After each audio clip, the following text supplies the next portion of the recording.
হয়, নিশ্চয় দেখিবলৈ পাইছে। মই আছোঁ আপোনাৰ কাৱৈ মাগুৰমাৰী আপোনাৰ কাছাকাটি আপোনাৰ ইছমাইল ছাৰৰ ঘৰতে।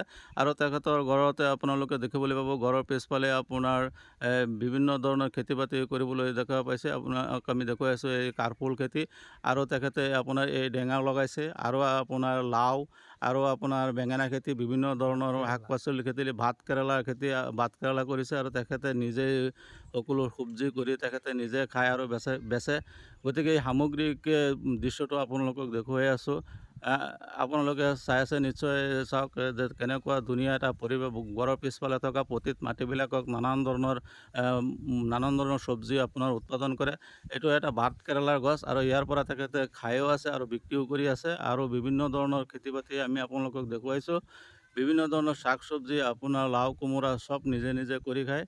আৰু এনেকুৱা আদৰ্শমান খেতিয়কৰ যদি আমি নতুন প্ৰজন্মই আগবাঢ়ি আহোঁ, তেনেহ'লে আমাৰ অসমখন খুব ধুনীয়া হ'ব, আৰু এটা সুন্দৰ পৰিৱেশ হ'ব, আৰু বেমাৰ আজাৰৰ পৰা আমি মুক্তি পাম। আৰু যিবিলাক সাৰ দিয়া বস্তু কিনি খাওঁ, তাৰ পৰা বিভিন্ন ধৰণৰ বেমাৰ হয়। গতিকে নিজে নিজে কৰি খোৱাটোৱেই ভাল।